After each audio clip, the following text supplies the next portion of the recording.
পড়াটা কি? সবাই বলেন, নামাজ পড়াটা কি? মুসলমানের কাজ। আর নামাজ না পড়াটা বলেন কাফেরের কাজ। লা দীনা লিমান লা সালাতা লাহু, যার কাছে নামাজ নাই তার কাছে দ্বীন নাই, ঈমান নাই, চরিত্র নাই, কিছুই নেই। নবী করিম সাল্লাল্লাহু আলাইহি ওয়াসাল্লামের জীবনের শেষ নামাজও তিনি জামাতে আদায় করেছিলেন। সুবহানাল্লাহ। দুইজন সাহাবীর কাঁধের উপরে ভর করে তিনি মসজিদে নববীতে প্রবেশ করেছিলেন এবং খুতবা দিতে গিয়ে বললেন, আল্লাহ তাআলা এই পৃথিবীর সমস্ত সম্পদ, জাগতিক সম্পদ তার এক বান্দাকে তিনি দিতে চেয়েছিলেন, কিন্তু তিনি সেই সমস্ত সম্পদকে উপেক্ষা করে তিনি আল্লাহর কাছে ফিরে যাওয়া পছন্দ করেছেন। কেউ কিছু বুঝতে পারে নাই। হযরত আবু বকর রাদিয়াল্লাহু তাআলা আনহু তিনি কাঁদতেছিলেন। তিনি বুঝতে পেরেছেন এই পৃথিবীর সমস্ত জাগতিক সম্পদ আল্লাহ তাআলা দিতে চেয়েছেন তার নবী মুহাম্মদুর রাসূলুল্লাহ সাল্লাল্লাহু আলাইহি ওয়াসাল্লামকে, আর তিনি সব কিছুকে পরিত্যাগ করে আল্লাহর সাথে দিদারের জন্য তৈরি হচ্ছেন। তার অর্থ হলো আমরা এতিম হয়ে যাব, তিনি বিদায় হয়ে যাবেন। আল্লাহর নবী বক্তব্য রেখে হযরতে আয়েশা সিদ্দিকা রাদিয়াল্লাহু তাআলা আনহা হুজরার ভিতরে তার ঘরে প্রবেশ করলেন। ইন্তেকালের 5 দিন আগে থেকেই প্রচন্ড জ্বরে তিনি আক্রান্ত ছিলেন, মাথায় যন্ত্রণা ছিল, গায়ে ভীষণ জ্বর ছিল।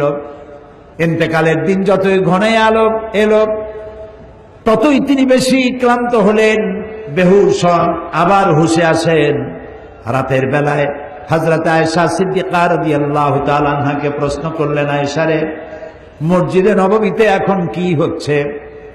হযরত আয়েশা বলেন, ইয়া রাসূলুল্লাহ, মসজিদে নববীতে সাহাবায়ে কেরাম দীর্ঘক্ষণ আপনার অপেক্ষা করে আপনাকে না পেয়ে আমার আব্বার ইমামতিতে তারা নামাজ আদায় করছেন, এশার নামাজ হচ্ছে, কিন্তু সাহাবায়ে কেরাম পেছনে তারা নামাজের ভিতরে কাঁদতেছেন। তাদের ধারণা হয়েছে রসুলের মেহরাবের ভিতরে, রসুলের মুসাল্লায় হযরতে আবু বকর যখন দাঁড়ায় গেছেন, আমরা এতিম হয়ে গেলাম, আল্লাহ রসুলের পেছনে নামাজ পড়া বোধহয় আর কিসমতে হবে না। আল্লাহর নবী হযরত আয়েশাকে ডেকে বলেন, আয়েশা রে, মসজিদে নববীর দিকে যে দরজা জানালাটা আছে সেটাকে একটু খুলে দাও, আমি নামাজের দৃশ্য দেখতে চাই। জানালা খুলে দেওয়া হলো। নবীজি মাথা উঁচু করলেন, হযরত আয়েশার কাঁধের উপরে ভর করে রাসূল নামাজের দৃশ্য দেখতে থাকলেন। আবার তিনি শুয়ে পড়লেন, চোখের কোণা থেকে পানি বেয়ে পড়তে লাগলো। হযরত আয়েশা বলেন, ইয়া রাসূলুল্লাহ, নামাজের দৃশ্য দেখে কাঁদেন কেন? রাসূল বলছেন, আয়েশা গো, এই নামাজের জামাতকে প্রতিষ্ঠা করার জন্য তায়েফের ময়দানে অনেক রক্ত ঝরেছে আমার, ওহদের ময়দানে দান শহীদ হয়েছে, সাহাবায়ে কেরাম জীবন দিয়েছে। আজ এত কষ্টের পরে যে জামাত প্রতিষ্ঠা হলো, আমার এই চোখের পানি কোনো দুঃখের পানি নয়, এটি আমার তৃপ্তির পানি। আমার মনে হলো কিয়ামত পর্যন্ত আমার উম্মতেরা এইভাবে করে তারা জামাতে নামাজ আদায় করবে। নবীজি আবার ব্যবসায় বললেন, আজ আর সাহাবীরা একজনও মসজিদে নববী থেকে কেউ বাড়ি যায় নাই। মসজিদে নববীর ভিতরে বসে তারা কাঁদছেন, না জানি কখন আল্লাহর নবী বিদায় হন। ভেতরে স্ত্রীরা আছেন, হযরত ফাতেমা সব থেকে বেশি কান্নাকাটি করছেন। নবীজি তার দিকে লক্ষ্য করলেন এবং কাছে আসতে বললেন। হযরত ফাতেমা যখন কাছে গেছেন, আল্লাহর নবী হযরত ফাতেমার কানে কি যেন বললেন। এই কি যেন বললেন শুনে হযরত ফাতেমার কান্না বন্ধ হয়ে গেল। হযরত আয়েশা হযরত ফাতেমাকে ডেকে জিজ্ঞেস করলেন, ফাতেমা গো, আল্লাহর নবী তোমার কানে কি বললেন আর তোমার কান্না বন্ধ হয়ে গেল? হযরত ফাতেমা বলেন, মা, আমার আব্বা জান আমার কানে কানে বললেন, ফাতেমা তুমি কেঁদো না, তোমার কান্না আমার বরদাস্ত হয় না। আমি তোমাকে সুসংবাদ শোনাতে চাই, আমি দুনিয়া থেকে বিদায় হওয়ার পর সকলের আগে তোমার সাথে আমার দেখা হয়ে যাবে। এর দ্বারা হযরত ফাতেমা বুঝতে পেরেছেন রাসূল ইন্তেকালের পরে সকলের আগে হযরত ফাতেমার ইন্তেকাল হবে আর রাসূলের সঙ্গে দিদার নসিব হবে। ফজর হয়ে এলো, নবীজি বেহুশ অবস্থায় পড়ে আছেন। হযরতে জিবরিল আলাইহিস সালাম রাসূলের হুজরার ভিতরে প্রবেশ করে আল্লাহর নবীকে সালাম দিয়েছেন, আসসালামু আলাইকা ইয়া রাসূলুল্লাহ, হে আল্লাহর রাসূল, আল্লাহ পাক আপনাকে সালাম জানিয়েছেন আর জানতে চেয়েছেন আপনি কেমন আছেন। যদিও আল্লাহ সবই জানেন, আপনার মুখ থেকে জানতে চেয়েছেন আপনি কেমন আছেন। আল্লাহ নবী বলেন, জিবরাইল বড়ই কষ্টে আছি। হযরতে জিবরাইল বলেন, ইয়া রাসূলুল্লাহ, আল্লাহ রাব্বুল আলামিনের পক্ষ থেকে আজ এক নতুন ফেরেশতা আমি সাথে করে নিয়ে এসেছি, যেই ফেরেশতা পৃথিবীর কোন মানুষের কাছে যাওয়ার জন্য আসার জন্য অনুমতি চায় না, আজ আপনার খেদমতে আপনার কাছে আসার জন্য অনুমতি চায়। এই যে আমার পেছনে দাঁড়ানো, তার নাম মালাকুল মউত। হযরতে মালাকুল মউত রাসূলকে সালাম পেশ করে বলছেন, ইয়া রাসূলুল্লাহ, আল্লাহ রাব্বুল আলামিন তিনি আমাকে পাঠিয়েছেন আপনার জান কবজের জন্য। আমি এই পৃথিবীতে কারো জান কবজের জন্য অনুমতি চাই নাই, আপনার কাছে অনুমতি চাওয়ার জন্য আমাকে বলা হয়েছে। নবীজি বললেন, মালাকুল মউত, আমি যদি অনুমতি না দেই? মালাকুল মউত বলছেন, ইয়া রাসূলুল্লাহ, হে অনুমতি যদি না পাই আমাকে ফেরত যেতে বলা হয়েছে। হযরতে জিবরাইল বলেন, ইয়া রাসূলুল্লাহ, হে আল্লাহ রাব্বুল আলামিন আপনার দিদারের ইন্তজার করতেছেন। আল্লাহ নবী হযরতে মালাকুল মউতকে অনুমতি দিলেন, জান কবজ শুরু হয়ে গেল। নবীজি বললেন, জীবনের শেষ কথা মুখ থেকে বেরোলো, আসসালাত আসসালাত ওয়া মা মালাকাত আইমানুকুম। আমার উম্মতেরা, জীবনের শেষ কথা তোমাদের জন্য রেখে গেলাম, নামাজ নামাজ নামাজ ছেড়ে দিও না। আল্লাহর নবী দুনিয়া থেকে চির জনমের মতো বিদায়ের সময় মেয়ের কথা বললেন না, নাতির কথা বললেন না, জামাইয়ের কথা বললেন না, স্ত্রীর কথা বললেন না, কারো কথা বললেন না। দুটি কথা বলেছেন, আমার উম্মতেরা, নামাজ নামাজ, সালাত সালাত। আর তোমাদের অধীনস্থ যারা কাজ করে খায়, কষ্ট করে, তাদের প্রতি তোমরা নির্যাতন করবে না, জুলুম করবে না, তাদের প্রতি ইনসাফ করবে, আর তোমরা নামাজ সঠিকভাবে আদায় করবে। যেই নবী ইন্তেকালের সময় জীবনের শেষ কথা নামাজ নামাজ বলে দুনিয়া থেকে বিদায় হয়ে গেলেন, সেই নবীর উম্মত দাবি করে আমরা নামাজ আদায় করি না। বিশ্বকবি আল্লামা ইকবাল বলেছেন, মসজিদ মে মরসিয়া খায়ে কে নামাজি না রহি, याने वो साहिबे औसाफे हिजाजी न रही। মসজিদ আজ চিল্লাচ্ছে, মসজিদ আজ কাঁদছে, কই সেই মুসল্লি? বেলালের মতো, আম্মারের মতো, খাব্বাবের মতো, খুবাইবের মতো, আলীর মতো, উমরের মতো মুসল্লিরা আজ কই? সেই মুসল্লি তো নাই। মসজিদ আছে, সে মুসল্লি নাই। প্রিয় ভাই সব, আজ যারা আমার সামনে বসে আছেন, আমি কি দাবি করতে পারি আজকের এই বিশাল জনসমুদ্র সিলেট শহরে মাঠ ঘাট রাস্তা সব বন্ধ হয়ে গেছে, কোরআন প্রেমিক কোরআন পাগলে ভরে গিয়েছে সিলেট?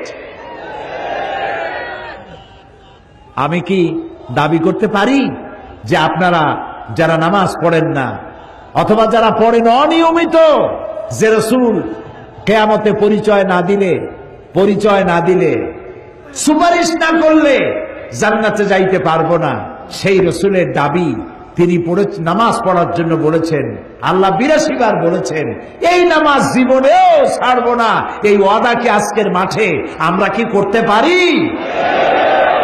তাহলে দুহাত উঁচু করুন, বলেন ইয়া আল্লাহ, তোমার পবিত্র নামে কোরআনের মাহফিলে শপথ করি, কসম করি, যতদিন পর্যন্ত মালাকুল মউত আমার মাথার কাছে না আসতেছে ততদিন পর্যন্ত ফরজ নামাজ, ফরজ রোজা আর ছেড়ে দেব না, আর ছেড়ে দেব না, আর ছেড়ে দেব না। এবার চিল্লায় বলেন ইয়া আল্লাহ, আমার আজকের এই শপথ, আমার আজকের এই ওয়াদা, আমার আজকের এই কসম আমার মৃত্যু পর্যন্ত আমাকে পালন করার তৌফিক দাও। আমিন, আমিন, আমিন ইয়া রাব্বাল আলামিন। আল্লাহ তাআলা কবুল করুন, আমরা বলি আমিন। এরপরে মুমিনের ষষ্ঠ চারিত্রিক বৈশিষ্ট্য আল আমিরুনা বিল মারুফ, আল আমিরুনা বিল মারুফ, এটা হলো 6 নম্বর চারিত্রিক বৈশিষ্ট্য, অর্থাৎ ভালো কাজের জন্য আদেশ করা। ইয়ামুরুহুম বিল মারুফে ওয়া ইয়ানহাহুম আনিল মুনকার। সমস্ত নবীদের দায়িত্ব ছিল ভালো কাজের আদেশ করবেন, অন্যায় কাজে মানুষকে প্রতিবন্ধকতার সৃষ্টি করবেন। এটা হলো রাসূলের দায়িত্ব। আল্লাহ তাআলা বলছেন এটা উম্মতের দায়িত্ব। কুনতুম খায়রা উম্মাতিন উখরিজাত লিন-নাসি তা'মুরুনা বিল মা'রুফি ওয়া তানহাউনা আনিল মুনকার। কুনতুম খায়রা উম্মাতিন, তোমরা শ্রেষ্ঠ জাতি। কে বলতেছেন? বলেন সবাই। কাদেরকে বলতেছেন? আমাদেরকে। বলেন কাদেরকে? এই মুসলিম মিল্লাতকে আল্লাহ বলছেন তোমরা শ্রেষ্ঠ জাতি। আহারে, আল্লাহ বললেন শ্রেষ্ঠ জাতি, আর আমি হইলাম দুনিয়ার মধ্যে সব থেকে কপাল পোড়া জাতি, ঠিক না? আজকে পৃথিবীতে সব থেকে লাঞ্ছিত, বঞ্চিত, নিগৃহীত, হোমলেস, স্টেটলেস, সম্মান নাই, মর্যাদা নাই কোন জাতি? এই মুসলমান। অথচ আল্লাহ বলছেন কুনতুম খায়রা উম্মাতিন উখরিজাত লিন-নাস, তোমাদেরকে আমি পৃথিবীতে প্রেরণ করেছি শ্রেষ্ঠ জাতি। তোমরা খায়রে উমাম এবং ইমামে আকওয়াম, শ্রেষ্ঠ জাতি এবং জাতি সমূহের নেতা তোমরা। সুবহানাল্লাহ বলে, আলহামদুলিল্লাহ বলে। তোমাদের দায়িত্ব মানুষকে ভালো কাজের আদেশ দেবে, অন্যায় কাজ থেকে ফিরায় রাখবে। আমরা কি তা করি? আপনার চোখের সামনে একটা যুবক ছেলে সোনার চেন পরেছে গলায়, এই চরম শীতের দিনেও সামনের 3-4টা বোতাম খুলে রাখে যাতে লোকেরা বোঝে উনি একটা কিছু ঝুলাইছে। এটা যখন আপনি দেখেন, আপনি কি তাকে নিষেধ করেন যে বাবা এই সোনাটা তোমার জন্য নয়, পুরুষের জন্য, এক রত্তি সোনাও হারাম। তুমি তো সোনার চেন পরো নাই, তুমি জাহান্নামের আগুনের শিকল পরেছ। এই চেনটা খুলে তোমার মাকে দিয়ে দাও, বউ থাকলে বউরে দিয়ে দাও, বোন থাকলে বোনেরে দাও, কেউরে না দাও বাক্সের মধ্যে ধুয়ে দাও। যেদিন বউ পাইবা সেদিন বউয়ের গলায় ঝুলাই দিবে। যুবকেরা এখন কানে দুল পরে, দেখছেন না? কানে দুল পরে। আমি লন্ডনে দেখেছি কানে দুল, নাকে ফুল, জিব্বার মধ্যে রিং পড়ছে। কত বড় শয়তান! আমি চিন্তা করছি জিব্বায় রিং পড়ছে, খায় কেমনে? মাথায় কত কায়দার যে চুল, জেল মাইখা সব খাড়া করে থয়ে। এরপরে আবার কেউ চতুর্দিক দিয়ে কামায়া মাথার উপরে তালপট্টির দ্বীপের মতো রাখে। আবার আমেরিকায় দেখলাম এক প্রকারের যুবক, যুব শ্রেণীর ছেলে মেয়ে, প্যান্ট পরছে, জামা পরছে, সমস্ত সুতাগুলো বাইর করে ছেঁড়া, হাঁটুর কাছে, হাঁটুর উপরে, নিচে, এদিকে সেদিকে ছেঁড়া ছেঁড়া। তাই মনে করলাম আমেরিকা পৃথিবীর এত বড় ধনী দেশ, আমার দেশে ভিক্ষুকরাও তো এত ছেঁড়া জামা পরে না, এরা কি এতই গরিব? কয় না হুজুর, এগুলোর দাম অনেক বেশি। তারপর কত কায়দার দাড়ি রাখে, দেখছেন অবস্থা? 2 দিকে কামাই না, এখানে হোমিওপ্যাথি মার্কা একটু রাখে, গসা দিলে উঠে যায় এরকম। আবার এখান থেকে মোষের সাথে একটা দাগ দিয়ে রাখে এখানে। আবার কেউ বা মাঝখান দিয়ে কামাইয়া 2 দিকে রাখে। আবার কেউ মোষটা এত ঘন করে ঠোঁটের উপরে দিয়া, এমন ভাবে মোষ ঘন এবং ঢাকা মুখ, 5 ব্যাটারির টর্চ লাইট মারিয়া খোঁজ করে পাওয়া যাবে না যে লোকটা হাসে না কান্দে। আল-আমিরুনা বিল মারুফ, ভালো কাজের আদেশ করেন, অন্যায় কাজ থেকে ফিরাবার চেষ্টা করেন। একটা মানুষও যদি ভালো বানাইতে পারেন, কিয়ামতের দিন হতে পারে এইটা আপনার জান্নাতে যাওয়ার জরিয়া হয়ে যাবে। একটা মানুষ। নূহ আলাইহিস সালাম আল্লাহর পয়গম্বর, কত বছর বেঁচে ছিলেন? আলফা সানা ইল্লা 50, 50 বছর কম 1000 বছর, কত হয় তাহলে? 950 বছর বেঁচে থেকে হেদায়েত করতে পেরেছিলেন মাত্র 40 জন অথবা 80 জন। অথচ উম্মতে মুহাম্মাদী সাল্লাল্লাহু আলাইহি ওয়াসাল্লাম, রাসূলের উম্মতের হাতে হাজার হাজার অমুসলিম ইসলাম কবুল করতেছে, বেনামাজি নামাজি হচ্ছে। আল্লাহু আকবার। তো আপনার কথায় যদি একটা লোক ভালো হয়, আপনি কত সওয়াব পাবেন চিন্তা করেন। তো কাজটা হচ্ছে নবীর, কাজটা হচ্ছে উম্মতের। এখন এই কাজটা হচ্ছে প্রত্যেকটি মুমিন, পুরুষ আর নারী। আল মুমিনুনা ওয়াল মুমিনাত বা'দুহুম আউলিয়াউ বা'দ ইয়া'মুরুনা বিল মা'রুফি ওয়া ইয়ানহাউনা আনিল মুনকার। মুমিন পুরুষ আর মুমিন নারী তারা হলো পরস্পর পরস্পরের বন্ধু। সুবহানাল্লাহ। মুমিন পুরুষ আর মুমিন নারী পরস্পর পরস্পরের বন্ধু। তাদের কাজ কি? ইয়া'মুরুনা বিল মারুফ, মানুষকে শুধু ভালো কাজ, সুন্দর সুন্দর কাজ করার জন্য তাদেরকে উৎসাহিত করবে, আর অন্যায় কাজ যত আছে সবগুলিকে বাধা দিয়া অন্যায় থেকে মানুষকে ফিরাবে। এটা হলো উম্মতের কাজ, জাতির কাজ। আল্লাহ তাআলা বলছেন কাজটার এতই গুরুত্ব, নবী করবে, উম্মতে করবে, প্রত্যেক মুমিন মুমিনাত করবে, তারপরে এটা দলেরও কাজ। ওয়ালতাকুম মিনকুম উম্মাতুন ইয়াদউনা ইলাল খায়র, প্রত্যেকটি এমন একটা দল থাকতেই হবে তোমাদের মধ্যে যে দলটির কাজ হবে মানুষকে ওয়া'মুরুনা বিল মারুফ ওয়া ইয়ানহাউনা আনিল মুনকার, মানুষকে ভালো কাজের আদেশ করবে, অন্যায় কাজ থেকে ফিরিয়ে রাখবে। উলাইকা হুমুল মুফলিহুন, এরাই সফল কাম হবে। সুবহানাল্লাহ, এরাই সফল হবে। এরপর আল্লাহ তাআলা বলছেন কাজটা শুধুমাত্র রাসূলের নয়, শুধুমাত্র উম্মতের নয়, শুধুমাত্র মুমিন মুমিনাতের নয়, শুধুমাত্র দলের নয়, কাজটা রাষ্ট্রেরও।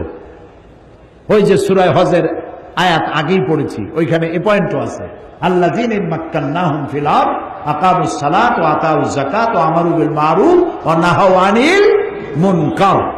রাষ্ট্রের কাজ হলো নামাজ প্রতিষ্ঠা করবে, যাকাত আদায় করবে। যাকাত কে আদায় করবে? রাষ্ট্র। রাষ্ট্র যাকাত আদায় করতে পারবে ওই সরকার, যাকাত আদায় করতে পারবে যে সরকার নামাজ প্রতিষ্ঠা করবে।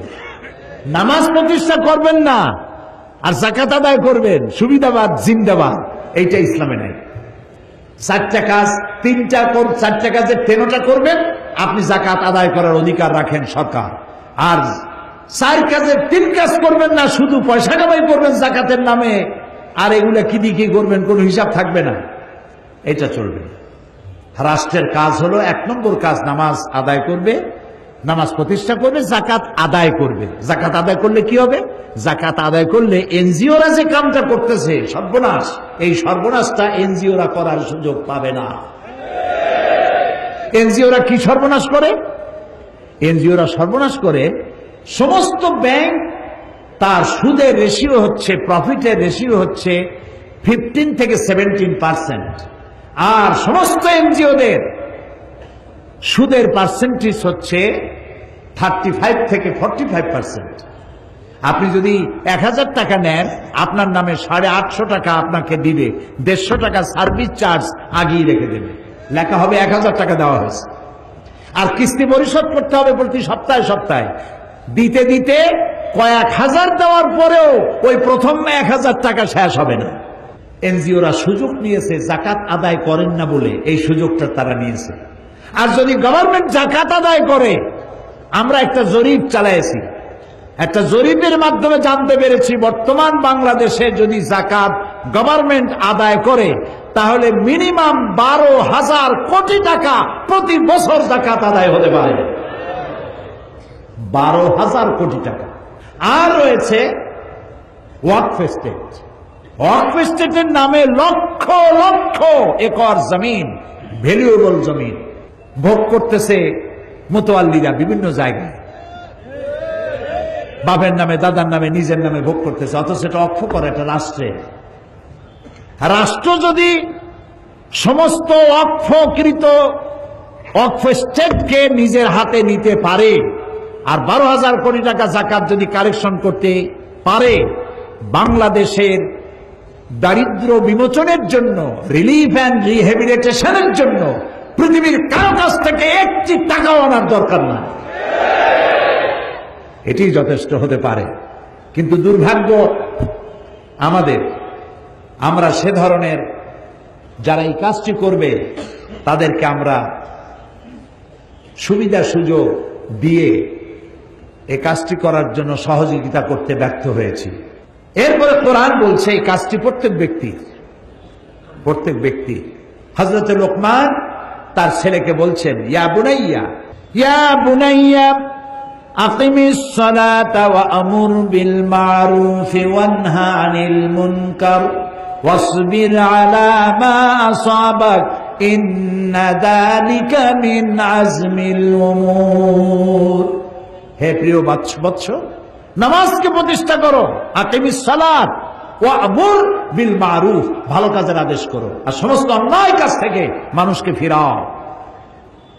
ওয়াসবির আলা মা আসাবাক, আর এই কাজ করতে গেলে বিপদ আসবে, সেই বিপদে ধৈর্য ধারণ করবা। আপনি যখন মানুষকে ভালো কাজের আদেশ করবেন, অন্যায় কাজ থেকে ফিরতে বলবেন, সে তখন আপনার বিরুদ্ধে ক্ষেপে আসবে। আমরা মানুষকে আল্লাহর জান্নাতের দিকে ডাকি, ঠিক না?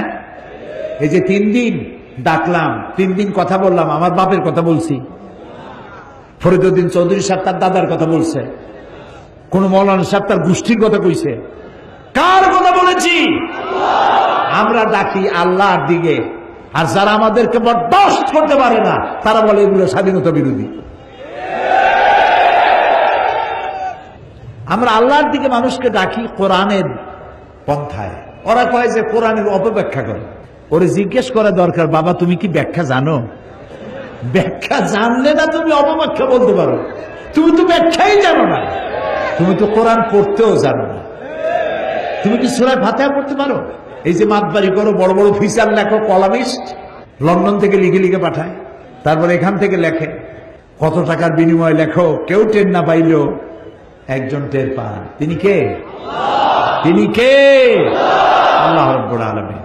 সুতরাং আমাদেরকে মানুষকে ভালো কাজের জন্য আদেশ করতে হবে এবং অন্যায় কাজ থেকে ফিরাতে হবে। হযরত লোকমান বলছেন এই কাজটা করতে গেলে বিপদ আসবে, এই কাজটা করতে গেলে বিপদ আসবে, সে তোমার বাধা দেবে, এই যে আজে বাজে কথা বলবে। তখন ওয়াসবির আলা মা আসাবাক, যখন বিপদ আসবে বিপদে ধৈর্য ধারণ করবা। হযরতে ইমাম গাজ্জালী তার ইহয়া উলুমুদ্দিন কিতাবের মধ্যে লিখেছেন, সবর শব্দটা আল্লাহ তাআলা কোরআন শরীফে 70 বার ব্যবহার করেছেন। আল্লামা ইমাম ইবনে কাইয়্যিম তিনি তার কিতাবে লিখেছেন, আল্লাহ তাআলা কোরআন শরীফে সবর শব্দটি 90 বার এনেছেন। ধৈর্য ধরলেই তুমি এর সুফল পাবে। তোমার গালি দিলে গালির জবাব গালি দিয়ে দিও না, ইদফা বিল্লাতি হিয়া আহসান, তুমি মানুষের মন্দের জবাব ভালো দিয়ে দাও, তাহলে তোমার দিকে লোকেরা আকৃষ্ট হবে। কোন জোশের কথা শুনলেই ইসলামের শত্রুরা সাবধান, ভাঙিয়ে ফেলবো, ঠ্যাং উল্টাই দেবো, এইগুলো কি স্লোগান আপনারা দেন? দরকারটা কি? কোন শত্রু নাই, সবাইকে বন্ধু বানান। আমি সকলের সাথে বন্ধুত্ব করতে চাই, ইসলামের বাণী শোনাতে চাই।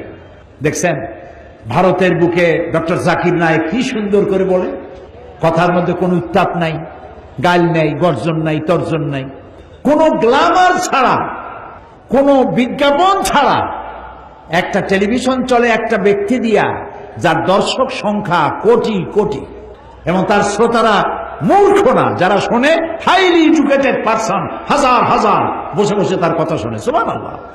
তার কথা মনে উঠলেই আমার দোয়া আসে শুধু। আমার কাছে মনে হয় মুসলিম মিল্লাতের জন্য আল্লাহর এক নিয়ামত। আল্লাহ জাকির নায়েকের হায়াত দারাজ করে দাও, তার স্মৃতিশক্তি আরো বাড়ায় নাও।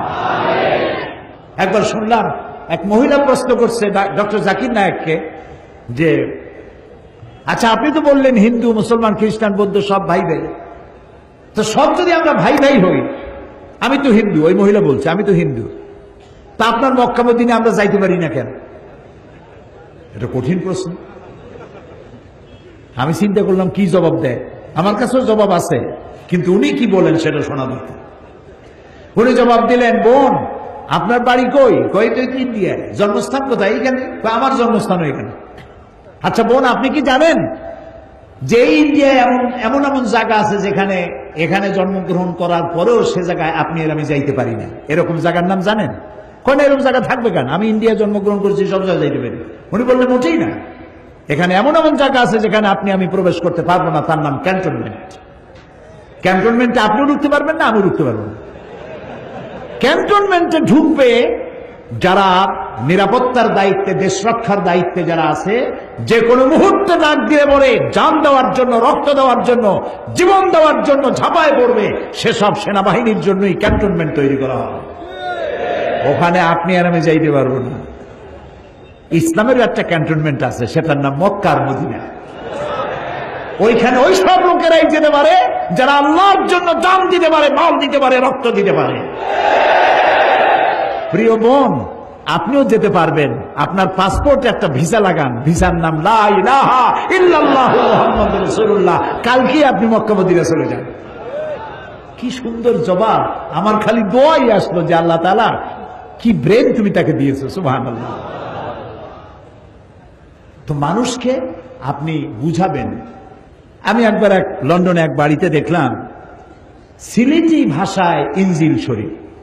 আমি তো অবাক হয়ে গেলাম যে আল্লাহ জিবরাইল দিয়ে সিলেটে আবার ইনজিল বানাইছে। তো দেখি যে সিলেটি আঞ্চলিক ভাষা ইনজিল এতটুকু, ওর মধ্যে লিখছে ঈসা আলাইহিস সালাম আসলা, টাইম টাইম একখানা গাছের তলায় বসে আসলেন, এরকম ভাষা দিয়ে লেখা। তা আমি তার বললাম, এটা কি আপনি কিনছেন? কয় না, একজন খ্রিস্টান আমার প্রতিবেশী দিয়ে গেছে। তা আপনি এখানে কত বছর আছেন? কথা প্রায় 30 বছরের মতো। আমি বললাম, ভাই 30 বছর আপনি এখানে আছেন, আপনার ঘরে ইনজিল, সিলেটি ভাষায় ইনজিল আপনার ঘরে রেখে গেল, আপনি কি ইংরেজিতে অনুবাদ করা একজন কোরআন শরীফ আপনার খ্রিস্টান প্রতিবেশীকে দিচ্ছেন? কয় না, তা তো দেয়নি। আপনি তা দেন নাই, আর স্লোগান দেন ইসলামের দুশ্মনেরা হুঁশিয়ার সাবধান।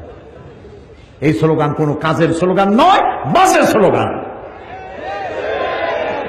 সমস্ত মানুষের বাড়িতে বাড়িতে যান, দুয়ারে দুয়ারে যান, কোরআনের দাওয়াত নিয়ে যান।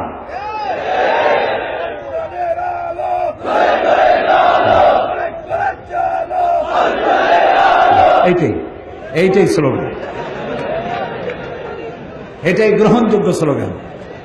কোরআন শরীফ বাংলায় ছাপা, কোরআন শরীফ আছে বাংলা ভাষায় অনুবাদ করা, এক জেল কিনবেন।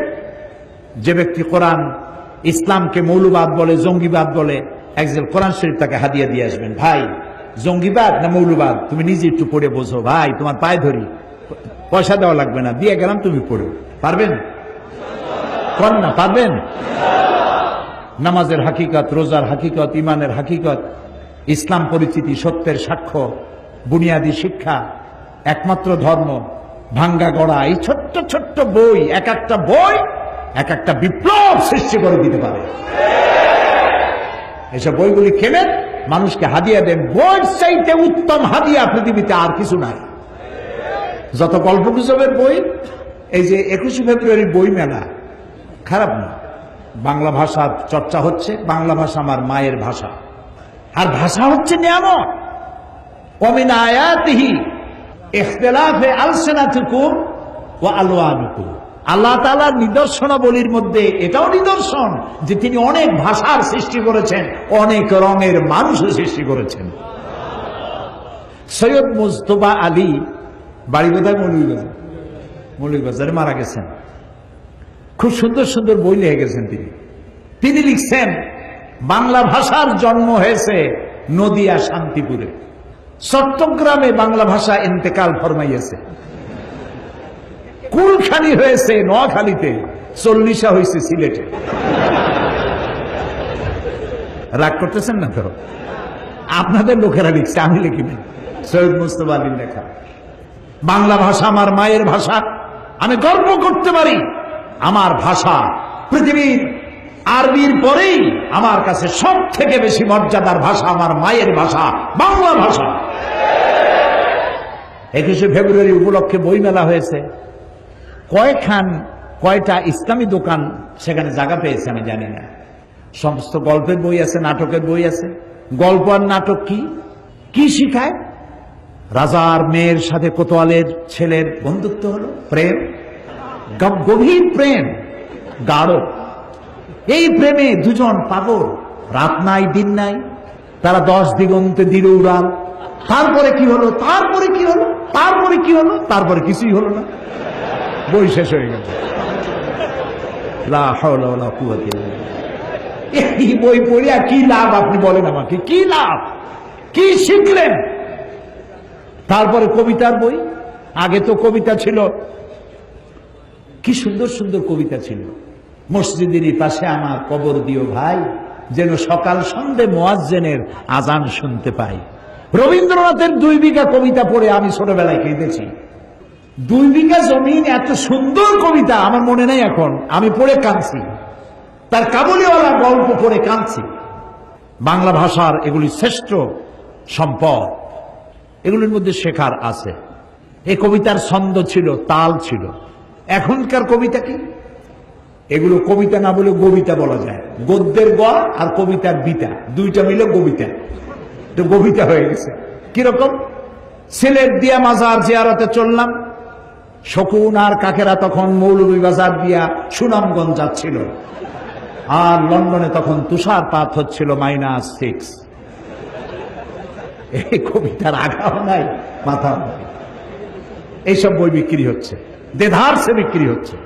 প্রিয় ভাই সব, কোরআন পড়েন, হাদিস পড়েন, ইসলামী সাহিত্য পড়েন, ইতিহাস পড়েন, ভূগোল পড়েন, বিজ্ঞান পড়েন, জ্ঞানকে সমৃদ্ধ করেন। গল্প নাটক আপনাকে কিচ্ছু শিখাবে না। আপনাকে শেখাবে ইতিহাস, শিখাবে ভূগোল, শিখাবে সংস্কৃতি, শিখাবে আপনাকে নতুন প্রযুক্তি, শিখাবে কম্পিউটার, ইমেইল, ইন্টারনেট, ওয়েবসাইট। এগুলি আপনাকে শেখাবে, শিক্ষা দেবে গোটা দুনিয়া। আনলিমিটেড পেজ খুঁজে পাবেন। মাসলা মাসাইলের ব্যাপারে কিছু তালাশ করবেন, বাটন টিপবেন, হাজার হাজার মাসলা বেরিয়ে আসবে, আয়াত আসবে, হাদিস আসবে। শিখতে থাকেন, কোরআন শেখেন, হাদিস শেখেন। এই জন্য বলছিলাম যে যখনই আপনি মানুষকে দিনের এসব দাওয়াত দিবেন, তখন আপনার বিরুদ্ধে কিছু কথাবার্তা উঠবে। যত কথা উঠুক, আপনি সে কথায় কান দিবেন না, আপনি সবর ইখতিয়ার করবেন। কি করবেন বলেন? সবর। আমার কোনো শত্রু নাই, সবাই আমার বন্ধু হবে। আলহামদুলিল্লাহ বলেন। আমি কারো সাথে শত্রুতা করতে চাই না, সকলকেই বন্ধুত্বের হাত বিস্তার করে দিতে চাই। যুবকেরা, তরুণেরা, ইসলাম তোমাদের শ্রেষ্ঠ আশ্রয়স্থল। ইসলাম তোমার চরিত্র গড়ে দিতে চায়। ইসলাম তোমার সুন্দর ভবিষ্যৎ বিনির্মাণ করতে চায়। ইসলাম তোমাকে পৃথিবীতে প্রতিষ্ঠিত করতে চায়।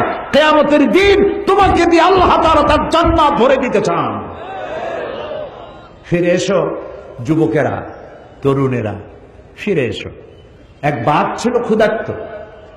ক্ষুধার্ত বাঘ অনেক দিন ক্ষুধা, খাবার কিছু পায় নাই। হঠাৎ করে দেখলো ভেড়ার একটা পাল। একটা ভেড়াকে টার্গেট করে বাঘ ছুটতে যাবে, তখন দেখলো ভেড়ার পালের মধ্যে একটা বাঘের বাচ্চা ভ্যা ভ্যা করে সেও দৌড়াচ্ছে। বাঘ চিন্তা করলো, আমার স্বগোত্রীয় বাঘের বাচ্চা ভেড়ার সাথে দৌড়ায়, এ কি আশ্চর্য কথা। ওর ক্ষুধা টুধা মিটে গেছে। ভেড়ারে টার্গেট বাদ দিয়া বাঘের বাচ্চারে টার্গেট করছে। দৌড়াই গিয়ে ওর ধরছে, চাপিয়া ধরে কামড়াইয়া নিয়ে আসছে জঙ্গলের মধ্যে। বাঘে, বিড়ালে, শিয়ালে তার বাচ্চা কামড়ায় আনে, দেখছেন না? ও তো কোলে নিতে পারে না, কামড়ায় আনে। তো কামড়ায় যে দাঁত বসায় না, ওইভাবে আদর করে নিয়ে আসছে। আসিয়া বলতেছে, এই তুই ভেড়ার দলে গেছিস কেন? তুই তো আমার বাচ্চা, আমার বাঘের বাচ্চা, তুই ভেড়ার দলে কেন? কই না, আমি তো ভেড়া। কই না, তুই ভেড়া না, তুই বাঘ। হ্যাঁ, আমি ভেড়া। মানে ছোট্ট অবস্থায় এর একজন লোক শিকার করতে গিয়ে পাইছিল, আনিয়া ভেড়ার মধ্যে প্রতিপালন করেছে। ভেড়ার দুধ খাইয়া বড় হয়েছে। ভেড়ার গুতা খায় আর বলে যে আল্লাহ, এত গুতা খাই আমি। ও যে বাঘ তা তো বোঝে না, ওরে বিশ্বাসই করাতে পারতেছে না বাঘ যে তুই বাঘ। সে কয় না আমি ভেড়া। আচ্ছা, এরপর একটা কুয়ার কাছে নিছে, যাইয়া কুয়ার কাছে গিয়ে বলে, আচ্ছা টাকা তো, পানির দিকে তাকা। তো তাকাইছে, তো দেখতো তো আমার ছবি আর তোর ছবি পড়ছে না পানির মতো? তা তো পড়ছে। দাঁতগুলো বাইর কর, তোর দাঁত আর আমার দাঁত ধারালা দাঁত কিনা? কয় তা তো ধারালা দাঁত। আমার চোখ আর তোর চোখ দুটো বড় কিনা বলে তা তো বড়। আমার গায়ে যেমন হলুদ আর কালো ডোরা ডোরা আছে, তোর গায়ে আছে না ওইরকম বাংলা লিঙ্কের মতো আছে। তো নখর বাইর কর, এই ভাত খাবার মধ্যে নখ আছে বাইর কর। তো বাইর করলো, তো দেখলো যে তার মধ্যে আমার মধ্যেও তো নখ আছে। তুই ভেড়া না, এখন বুঝছিস নি বা তুই ভেড়ার গুতা খাস কেন? তুই হুঙ্কার মা, ভেড়ার পাল দৌড়ে চলে যাবে। আমি আজ সিলেটের যুবক মুসলমানদেরকে বলতে চাই, তুমি ভেড়ার বাচ্চা নও, তুমি সিংহের বাচ্চা, খালিদ বিন ওলীদের সন্তান, তুমি শাহজালালের সন্তান, তুমি শাহ মখদুমের সন্তান।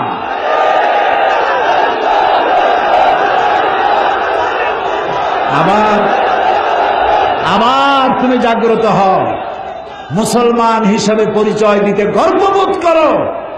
আমার বাড়ি সিলেটের পুণ্যভূমি, শাহজালালের কদমে ধন্য যে জমিন, আমি সেই জমিনের সন্তান। এই শুকর আদায় করে মাথা উঁচু করে দাঁড়াও, তোমাদেরকে কেউ দখল করতে পারবে না। 50,000 60,000 লোক বঙ্গভূমি দাবি করে সীমান্ত এলাকায় এসে বাংলাদেশের ছাতাও করতে পারবে না। সেজন্য তৈরি হতে হবে, প্রস্তুত থাকতে হবে, মুসলমান হও। ওয়ালা তাহিনু ওয়ালা তাহজানু ওয়া আনতুমুল আ'লাউনা ইন কুনতুম মুমিনিন। তুমি যদি মুমিন হও, তোমার কোনো ভয় নাই, ডর নাই, চিন্তা নাই, বিজয় তোমার জন্য অপেক্ষা করছে। সুবহানাল্লাহ। কার ওয়াদা? আল্লাহর ওয়াদা। কার ওয়াদা? আরো জোরে বলো। আল্লাহর ওয়াদা কি মিছা হয়? কখনো নয়। প্রিয় ভাই সব, এই যে আল-আমিরুনা বিল মারুফ, নেক কাজের আদেশ আপনি যত দিবেন, এর সুফলটা কি? এর সুফল হাতে হাতে দেখায় দিই। মানুষ দেখতে পারলে আর শুনতে চায় না। আপনারা দেখতে চান? দেখতে চান? দেখুন কিভাবে দেখবেন। 1400 বছর পেছনের ইতিহাসের দিকে তাকান। রাসূল ইন্তেকাল করেছেন, ক্ষমতায় এসেছেন হযরতে সিদ্দিক আকবর আবু বকর রাদিয়াল্লাহু তাআলা আনহু। প্রধান বিচারপতির দায়িত্ব দিয়েছেন ওমর ইবনুল খাত্তাব রাদিয়াল্লাহু তাআলা আনহুকে। তিনি এখন প্রধান বিচারপতি, চিফ জাস্টিস। ইতিহাস লিখছে হামাকাসা আমান কামিলান ওয়া লাম ইয়াখতাসিম ইলাইহি ইসনান। হযরত ওমরের কোর্টে পূর্ণ 1 বছর হয়ে গেছে, তিনি চিফ জাস্টিস, কিন্তু হযরত ওমরের কোর্টে কোনো মামলা দায়ের হয় নাই। এরকম পৃথিবীতে আছে নাকি কোন কোর্ট যেখানে বছরে একটা মামলা হয় না? বলেন। যাই দেখেন সিলেটের কোর্টে কত হাজারো মামলা জমা পড়ে আছে, একটা মামলা নাই। হযরত ওমর বলছেন, মা হাজাতা বি ইনদা কওমিন মুমিনিনা ইয়া খলিফাতা রাসূলিল্লাহ সাল্লাল্লাহু আলাইহি ওয়াসাল্লাম। হে রাসূলের খলিফা আবু বকর, এই জাতির জন্য চিফ জাস্টিসের দরকার কি? তিনি প্রশ্ন করলেন, তুমি এই কথা বলছো কেন? তিনি বললেন, আমি 1 বছর প্রধান বিচারপতির দায়িত্ব পালন করছি, আমার কাছে একটি মামলায় পর্যন্ত এলো না। হযরতে আবু বকর সিদ্দিক রাদিয়াল্লাহু তাআলা আনহু তাকে প্রশ্ন করলেন, তোমার দরবারে মামলা এলো না কেন? এই ব্যাপারে তুমি কি কোনো চিন্তা করেছো? তিনি বললেন, হ্যাঁ চিন্তা করেছি। মামলা এলো না এই কারণে, আপনি আমাকে যে জাতির জন্য বিচারক বানিয়েছেন, সেই জাতির দিন হচ্ছে দিন হুমুন নসিহা। সে জাতির দিন হচ্ছে নসিহা, কল্যাণ কামনা করা। এই জাতির প্রত্যেকটি ফর্ম, এই জাতির প্রত্যেকটি পার্সন আর এক পার্সনের জন্য কল্যাণ কামনা করে। তা আমি যদি আপনার কল্যাণ কামনা করি, তাহলে আপনি কি আমার অকল্যাণ কামনা করবেন? করবেন না।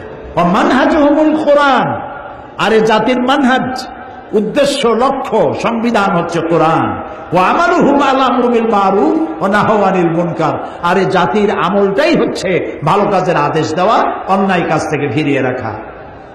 কুল্লু ওয়াহিদুম মিনহুম ইয়ারিফু হাদ্দাহু ফায়াকিফু ইনদা, এর প্রত্যেকটি ব্যক্তি সে তার বর্ডার চেনে, এবং বর্ডারের কাছে যখন যায় তখন সে থমকে দাঁড়ায়।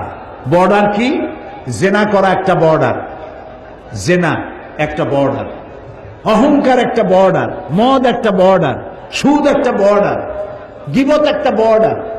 আল্লাহর নির্ধারিত এই বর্ডারগুলির কাছে যখন যায়, তারা বর্ডার চেনে আর ওখানেই থমকে দাঁড়ায়, বর্ডার ক্রস করে না। ফায়াকিফু ইনদা, আল্লাহ তাআলা এই বর্ডারগুলি রেখেছেন। এই বর্ডার দেখায় বলেছেন তিলকা তিলকা হুদুদুল্লাহ ফালা তাকরাবুহা, তোমরা এই হচ্ছে আল্লাহ নির্ধারিত বর্ডার, এই বর্ডারকে তোমরা ক্রস করো না, বর্ডারকে অতিক্রান্ত করো না। ওয়াইজা মারিদা আহাদুহু মাদুহু, এই জাতি যদি কাউকে অসুস্থ দেখে তাহলে তাকে সুস্থ করার জন্য তার কাছে সেবা শুশ্রূষা করার জন্য এগিয়ে যায়। ওয়াইজা ফাকারা নাসারুহু, আর যখন এর মধ্যে কেউ ফকির হয়ে যায় তখন ফকির হলে পরে তাকে সাহায্যের হাতকে সম্প্রসারিত করে দেয়। ফাফিমা হুম ইয়াখতাসিমুনা ইলাইয়া ইয়া খলিফাত রাসূলুল্লাহ সাল্লাল্লাহু আলাইহি ওয়াসাল্লাম, এই যখন জাতির অভ্যাস তখন এই জাতির মামলা করতে আসবে কেন? সুতরাং ভালো কাজের আদেশ আর অন্যায় কাজ থেকে নিষেধ করা, এটা হলো আদেশ করাটা হলো 6 নম্বর চারিত্রিক বৈশিষ্ট্য, আর 7 নম্বর চারিত্রিক বৈশিষ্ট্য হচ্ছে অন্যায় কাজ থেকে মানুষকে বিরত রাখা। 6 নম্বরে হলো কি? ভালো কাজের আদেশ, 7 নম্বরে অন্যায় কাজ থেকে নিষেধ করা। তাআওয়ানু আলাল বিররি ওয়াত তাকওয়া ওয়ালা তাআওয়ানু আলাল ইসমি ওয়াল উদওয়ান, সমস্ত ন্যায়মূলক ভালো কাজে লোকদেরকে সহযোগিতা করো আর অন্যায় কাজ থেকে মানুষকে বিরত রাখো, ফিরে রাখো। আর 8 নম্বরে হচ্ছে ওয়াল হাফিজুনা লিহুদুদিল্লাহ, আল্লাহর হদগুলি সীমাগুলিকে চিনে সেখানে হদকে ক্রস না করা। লন্ডনে এবং আমেরিকা আমি দেখেছি রাত 2:30 3টায় গাড়িতে যাচ্ছি, ড্রাইভার সিলেটি একজন মালিক, তার নিজের গাড়ি নিজে চালায়, ওখানে ড্রাইভার রাখার, কাজের লোক রাখার এত পয়সা কোথায়? যার যার কাজ নিজেরাই করে, নিজেরা খায়া নিজের প্লেট ধোয়, নিজের জামা নিজে পরিষ্কার করে, নিজের গাড়ি নিজে চালায়। অনেক ভালো, অনেক ভালো। নবী করিম সাল্লাল্লাহু আলাইহি ওয়াসাল্লাম তাই করেছেন, আলহামদুলিল্লাহ বলে। তো গাড়ি চালাতে গিয়ে রাত 2:30 3টা বাজে, রেড লাইট জ্বলতেছে, উনি দাঁড়ায় গেছে। তাই বললাম, ভাই সামনে তো কোনো গাড়িও নাই, মানুষও নাই, লাল বাতি জ্বলছে তো কি হয়েছে? কি তো হয়েছে? তো কি তো হয়েছে? আপনি যান না কেন? কয় না যাওয়া যাবে না। কেন? কয় যে এখানে ক্যামেরা আছে, এই ক্যামেরা আমার ছবি তুলবে, আমার চেহারা শুদ্ধ, গাড়ির নাম্বার শুদ্ধ, ছবি উঠে যাবে, এবং আগামীকাল আমার নামে চিঠি আসবে, তুমি অমুক পয়েন্ট থেকে রেড সিগন্যাল ক্রস করেছো, তুমি কোর্টে দেখা করো, জরিমানা দাও। আর এইরকম 2-3 বার জরিমানা যদি হয়, আর যদি জরিমানা আদায় না করে লাইসেন্স ক্যান্সেল। তো ওইখানে ক্যামেরা আছে, জানা আছে বলে বর্ডার ক্রস করতেছে না। আর আমি যে বর্ডার ক্রস করতেছি অহরহ, আল্লাহ যে আমাকে দেখছেন এই বিশ্বাস যদি থাকতো তাহলে বর্ডার ক্রস করতে পারতাম না। তো আমি সবর এখতিয়ার করে আল্লাহর সীমা রেখা, আল্লাহর সমস্ত সীমাগুলি যদি সংরক্ষণ করে আমরা চলতে পারি, তাহলে আল্লাহ তাআলা বলছেন অবাশশিরিল মুমিনিন, এই 8টি চারিত্রিক বৈশিষ্ট্য যারা অবলম্বন করতে পারবে তাদের জন্যই আল্লাহর পক্ষ থেকে রয়েছে শুভ সংবাদ, জান্নাতের শুভ সংবাদ। বলেন আল্লাহু আকবার, আল্লাহু আকবার, আল্লাহু আকবার। প্রিয় ভাই সব, আবার সুদিন ফিরে আসবে। অমাবস্যায় চিরকাল ঢেকে থাকে না পৃথিবী, পূর্ণিমার চাঁদ ওঠে, রাতের আঁধার চলে গিয়ে পূর্ব দিগন্ত থেকে সূর্য হেসে ওঠে। মেঘাচ্ছন্ন কুয়াশাচ্ছন্ন অবস্থা দিয়ে সূর্য চিরকাল ঢাকা থাকে না, সূর্য আবার জেগে ওঠে। হাজারো হাজারো ষড়যন্ত্রের মধ্য দিয়ে কোরআনের আওয়াজ বিকশিত হবে, মানুষের কানে কানে পৌঁছে যাবে, লোকেরা হেদায়েতের পথে চলে আসবে। শুরু হবে খেলাফত আলা মানহাজুন নবুয়া, রাসূলুল্লাহ যে খেলাফত রেখে গেছিলেন সেই খেলাফতের উপরেই পৃথিবী আবার প্রতিষ্ঠিত হবে ইনশাআল্লাহ। আল্লাহ তাআলা সূরা ইব্রাহিমের একটি আয়াত বলেই আমি মুনাজাতের দিকে যেতে চাই। আল্লাহ তাআলা এখানে বলছেন ওয়াকাদ মাকারু মাকরাহুম ওয়া ইনদাল্লাহি মাকরুহুম, তারা একটা চক্রান্ত করেছিল, চক্রান্তকারীরা একটা চক্রান্ত করেছিল। ওয়া ইনদাল্লাহি মাকরুহুম, আর ওরা যে চক্রান্ত করেছিল সেটা আল্লাহর কাছে লিপিবদ্ধ ছিল, আল্লাহর তা জানা ছিল। ওয়া ইন কানা মাকরুহুম লিতাজুলা মিনহুল জিবাল, আর তাদের ষড়যন্ত্র এমন ছিল যে ষড়যন্ত্রে পাহাড় টলে যেতে পারে। হে নবী, ফালা তাহসাবান্নাল্লাহা মুখলিফা ওয়াদি রুসুলা, হে নবী আপনি একথা মনে করবেন না যে আল্লাহ তার নবীদের কাছে যে ওয়াদা করেছেন সেই ওয়াদা আল্লাহ খেলাফ করবেন। চক্রান্ত ষড়যন্ত্র দেখে একথা চিন্তা করার কোনো কারণ নাই। ইন্নাল্লাহা আজিজুন যুনতিকাম, আল্লাহ তাআলা মহাপরাক্রমশালী এবং প্রচন্ড প্রতিশোধ গ্রহণকারী। ভয় পাওয়ার কোনো কারণ নাই। সিলেটের প্রাণবন্ত দামাল ছেলেরা, তোমাদের সমস্ত শরীরে যাদের রক্ত ডগবগ করে যৌবনের মুসলিম রক্ত, কোরআন সম্পর্কে ধারণা নাই, দোষ তোমার না, দোষ হচ্ছে সিস্টেম অফ এডুকেশনের, লেখাপড়ার দোষ। সিলেবাসে এখন ধর্মকে ঐচ্ছিক করতে চাচ্ছে, কত বড় কপাল পোড়া। আল্লাহ রহম করুক, বলি আমিন, বলি আমিন। আপনার ছেলে ছোটবেলায় আলিফ জবর আ, বা জবর বা, তা জবর তা এগুলি পড়তে পারবে না। ক্লাস 8-এর পরে, ক্লাস 1 থেকে 8 পর্যন্ত আলিফ বা তা সা সূরা ফাতিহা কিছুই পড়ানো হবে না। এটা থাকবে ঐচ্ছিক, অপশনাল, পড়লেও পড়তে পারেন, না পড়লেও না পড়তে পারেন। আর ক্লাস 8-এর পরে গিয়ে কি আলহামদুলিল্লাহ রাব্বিল আলামিন পড়তে ইচ্ছে করবে? আহারে, এই সর্বনাশ করবেন না, আল্লাহর রাস্তে করবেন না। ছেলে মেয়েদেরকে বাল্য অবস্থা থেকে ধর্মীয় শিক্ষায় শিক্ষিত করুন, কোরআন শিখান। যুবকেরা, তোমরা মনে করেছো বিজ্ঞান অনেক বড় ব্যাপার আর ইসলাম কোরআন অনেক নিচের ব্যাপার। না, বিজ্ঞান মানে কি? বিজ্ঞান মানে হলো বিশেষ জ্ঞান, বিশেষ জ্ঞান। যেমন এই মাইক যা দিয়ে আমি কথা বলছি, এটা তৈরি হয়েছে, লোহা আছে, দস্তা আছে, প্লাস্টিক আছে, সিলভার আছে, আরো অনেক কিছু আছে। লোহা, দস্তা, সিলভার, প্লাস্টিক, এই জিনিসগুলি মূলভাবে কে তৈরি করেছে? মাশাআল্লাহ, সবাই বুঝেছেন, তৈরি করেছে কে? বিজ্ঞান কি করেছে? বিজ্ঞান এগুলি এখান থেকে ওখান থেকে জোড়াতালি দিয়ে অ্যাসেম্বল করেছে, এটাকে মাইকে রূপান্তরিত করেছে। এটা একটা টেবিল, টেবিলটা তৈরি হয়েছে কাঠ দিয়ে, সুপার গ্লু দিয়ে জোড়া দেওয়া হয়েছে অথবা লোহা দিয়ে জোড়া দেওয়া হয়েছে। টেবিলটা বানাইছেন আপনি, বিজ্ঞানীরা টেবিল আবিষ্কার করেছে, চেয়ার আবিষ্কার করেছে, কিন্তু মূল জিনিস কাঠটা, লোহাটা কার তৈরি? আল্লাহ তৈরি। প্লেন তৈরি করে আপনি আকাশে উড়াচ্ছেন, প্লেন তৈরি করেছেন যে সব মৌলিক জিনিস দিয়ে, ওটা কার তৈরি? ক্ষেপণাস্ত্র তৈরি করেছেন, টর্পেডো তৈরি করেছেন, জাহাজ তৈরি করেছেন, গাড়ি তৈরি করেছেন, কম্পিউটার তৈরি করেছেন, যা তৈরি করেছেন মৌলিক জিনিস কার? পৃথিবীর সমস্ত বিজ্ঞান একত্রিত হয়ে কি একটা চাউল বানাতে পারবে? একটা মুরগির ডিম বানাতে পারবে? মুরগির ডিম তো ভালো, একটা গোড়ার ডিমও বানাতে পারবে না। প্রিয় ভাইরা, আঞ্জুমানে খেদমতে কুরআন বার্ষিক তাফসীর মাহফিল সিলেটের বিভিন্ন মসজিদে, সাপ্তাহিক তাফসীর মাহফিল, শহরের বিভিন্ন জায়গায় কোরআন শিক্ষা কেন্দ্র, বয়স্ক শিক্ষা কেন্দ্র, সেলাই প্রশিক্ষণ কেন্দ্র সহ আর্ত মানবতার সেবা করে আসছে বিগত 34 বৎসর যাবৎ। আঞ্জুমানে খেদমতে কুরআন বিগত সিডর যখন হলো দেশের দক্ষিণাঞ্চলে, সেই সিডরের সময় আঞ্জুমানে খেদমতে কুরআন প্রায় 10 লক্ষাধিক টাকার ত্রাণ সামগ্রী নিয়ে সিডর এলাকায় গিয়ে আর্ত মানবতার পাশে দাঁড়িয়েছিল।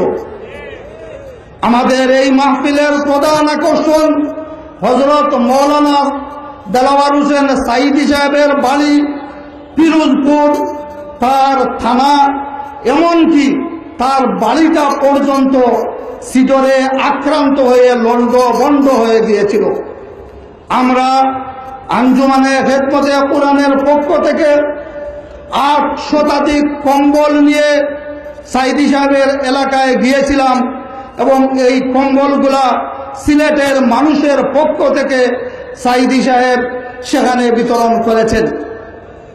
এছাড়া ওই সিডর আক্রান্ত বরগুনা জেলার ফাটলঘাটা, শরণকুলা সহ বিভিন্ন এলাকায় আমরা ত্রাণ সামগ্রী বিতরণ করেছি। সম্মানিত সুধী মণ্ডলী, আঞ্জুমানে খেদমতে কোরআনের আরো 2টি সহযোগী সংস্থা রয়েছে। এর একটি হচ্ছে তাহফিজুল কোরআন শিক্ষা বোর্ড, আরেকটি হচ্ছে ইত্তেহাদুল কুররা বাংলাদেশ। তাহফিজুল কোরআন শিক্ষা বোর্ডের মাধ্যমে সিলেটের বেশ কয়েকটি হাফিজি মাদ্রাসার ছাত্ররা তারা শিক্ষা বোর্ডে, তাহফিজুল কোরআন বোর্ডের তারা হিফজের সমাপনী পরীক্ষা দিয়ে কৃতকার্য হয়ে সনদ নিয়ে থাকে। যেহেতু তাহফিজুল কোরআন আঞ্জুমানে খেদমতে কোরআনের একটি সহযোগী সংগঠন, এই হিসাবে আঞ্জুমানে খেদমতে কোরআন যারা তাহফিজুল কোরআন বোর্ড থেকে কৃতকার্য হয়ে মেধা তালিকায় 1, 2 ও 3 নম্বর স্থান অধিকার করে, তাদেরকে আঞ্জুমানে খেদমতে কোরআন প্রতি বছর কিছু টাকা ও সনদ প্রদান করে থাকে। আল্লাহুম্মা আমিন। রব্বানা যালামনা আনফুসানা ওয়া ইন লাম তাগফির লানা ওয়া তারহামনা লানাকুনান্না মিনাল খাসিরিন। সবাই পড়েন, রব্বানা যালামনা আনফুসানা ওয়া ইন লাম তাগফির লানা ওয়া তারহামনা লানাকুনান্না মিনাল খাসিরিন। হায় আল্লাহ তাআলা, হাজার হাজার মুসলমান নরনারী সিলেটের এই ময়দানে গোনার বোঝা মাথায় নিয়ে তোমার দরবারে হাত তুলেছে। রব্বুল আলামিন, সারা জীবন গুনাহ করেছি, হাত তুলে কথা বলতে লজ্জা করে, ভয় লাগে। আল্লাহ তাআলা তুমি দয়া করে আমাদের জিন্দেগীর গুনাহ মাফ করে দাও। আয় আল্লাহ, আমাদের মধ্য থেকে যাদের মা বাপ দুনিয়া থেকে বিদায় হয়ে গেছে, কবরগুলিকে জান্নাতের টুকরা বানায়া দাও।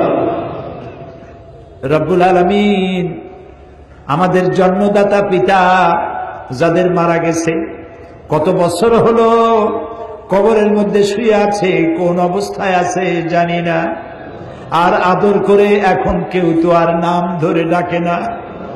আয় আল্লাহ, আমাদের আব্বা যাদের দুনিয়া থেকে বিদায় হয়ে গেছে, কবরটারে বেহেশত বানাইয়া দাও।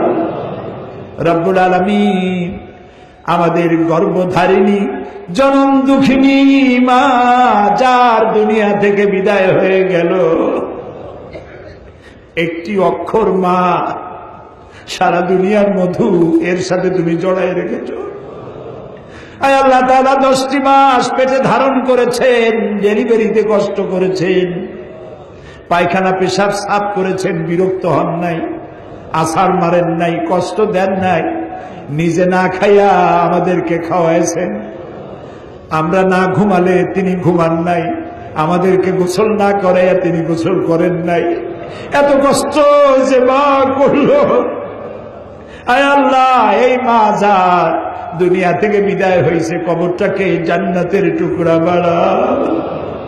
আল্লাহ তাআলা, আমাদের মা বাপ যাদের বেঁচে আছেন, বার্ধক্যে উপনীত হয়েছেন, আল্লাহ দয়া করে তাদেরকে সুস্থতা দান করে দাও।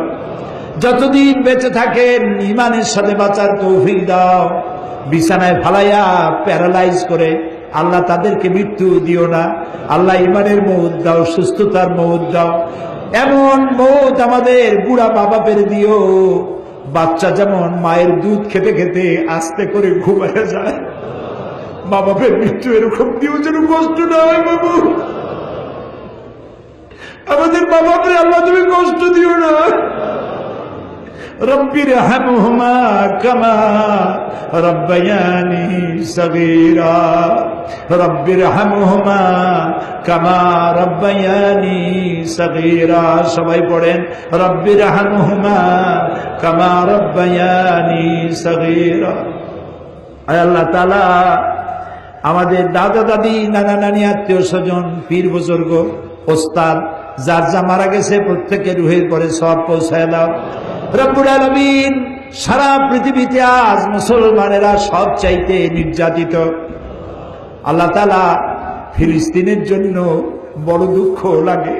ওরা আমাদের আত্মীয় না, স্বজন না, আমার ভাষায় তারা কথা বলে না, আমার গায়ের রঙের সঙ্গে তার গায়ের রঙের কোনো মিলও নাই। আল্লাহ তাআলা ওদের জন্য মায়া লাগে এই জন্য যে ওর সাথে আমার কলেমার আত্মীয়তা। আল্লাহ, কি গোলাপের পাপড়ির মতো ছোট ছোট বাচ্চা বন্দুকের গুলি দিয়ে উড়াই দিতেছে। বাপ শেষবারের মতো বড় বাচ্চার কপালে জুবা দিয়ে বিদায় দিয়ে দিতেছে। কবরও জায়গা হয় না, কবরেরও জায়গা নাই। ইহুদিরা মুসলমান শেষ করে দিল। বাবু, তুমি দয়া করে ফিলিস্তিনিদেরকে সাহায্য করো, ইহুদিদেরকে লানত দাও, গজব দাও, তাদেরকে ধ্বংস করো, তাদেরকে হালাক করো, তাদের সাথী সঙ্গী সাহায্যকারীদেরকে নিরস্ত্র করে দাও, তাদের বুদ্ধি ভোতা করে দাও। আল্লাহ, দুনিয়া মুসলমানদের প্রতি তুমি সাহায্য না করলে যাবো কই? আল্লাহ তাআলা আমাদের এই প্রিয় জমিন 3 লক্ষ মসজিদে আজান হয়, প্রতিদিন 5 বার তোমার শ্রেষ্ঠত্বের ঘোষণা হয়, প্রতিদিন 5 বার 3 লক্ষ মসজিদ দিয়ে তোমার নবীর, বিশ্ব নবীর নবুয়তের ঘোষণা করা হয়। তুমি কি এই দেশটা ধ্বংস করে দিতে পারো? তুমি কি এই দেশটা পরাধীন দাবেদার দেশ বানাইতে পারো? আল্লাহ তাআলা এই সিলেটকে তোমার দরবারে সারা বাংলাদেশের মধ্যে আদর্শ জেলায় পরিণত করে দাও। আল্লাহ তাআলা কি দিয়ে শুকর আদায় করবে তোমার? 2 বছরের বিশাল বিশাল কোরআনের তাফসীরের মাহফিলের বদ্ধ দরজা সিলেট থেকে তুমি খুলে দিয়েছো বাবু। এই সিলেটবাসীর উপরে তোমার অযুত ধারায় রহমত বর্ষণ করো বাবু। এই ময়দান থেকে যে তাফসীরের দরজা খুললো, আল্লাহ এই কোরআনের দরজা প্রত্যেক জেলায় খুলে দাও, প্রত্যেক উপজেলায় খুলে দাও, প্রত্যেক ঘরে ঘরে খুলে দাও। কোরআন বোঝার প্রতি মানুষের আগ্রহ জন্মায় দাও। আল্লাহ, আমাদের নতুন প্রজন্ম, ইয়াং জেনারেশন, তাদের জন্য দোয়া করি, আমার এই যুবক ছেলেগুলিকে আল্লাহ রসুলের কোলে ফিরায় দাও, এদেরকে সাহাবীদের কোলে ফিরায় দাও, এদেরকে মুসলিম অস্তিত্ব, মুসলিম ঐতিহ্য বোঝার তৌফিক দান করে দাও। আল্লাহ তাআলা মা বোনদের এমন জীবন যাপনের তৌফিক দাও যাতে করে কিয়ামতে হযরত আয়েশা খাদিজার সঙ্গে হাসর নসিব হয়ে যায়। যার সন্তান নাই, নিঃসন্তানীকে সন্তান দাও, যার অসুখ বিসুখ আছে আল্লাহ তুমি মাফ করে দাও। আল্লাহ তাআলা এই মঞ্চে আমরা যারা আছি, সামনে যারা আছেন, যার যে কষ্ট আছে, দুঃখ আছে, দূর করে দাও। আমাদের স্ত্রী, পুত্র, পরিজন, ভাই বোন, নাতি, পুত্রবধূ যা তুমি দান করেছো সবগুলিকে দিনদার, ইমানদার, নামাজি, পরেশগার বানাও। কয়েক সেকেন্ড আমি আপনাদের জন্য ছেড়ে দিলাম, মাথা নিচু করে, চক্ষু বন্ধ করে, যা চাওয়ার আছে বিনীতভাবে চোখের পানি ফেলে আল্লাহর কাছে চাইতে থাকুন। এত বড় মুনাজাত আল্লাহ ফেরত দিতে পারেন না, কারণ তিনি রহমান, তিনি রহিম, তিনি গফুর, তিনি গফফার, তিনি সত্তারুল উয়ুব।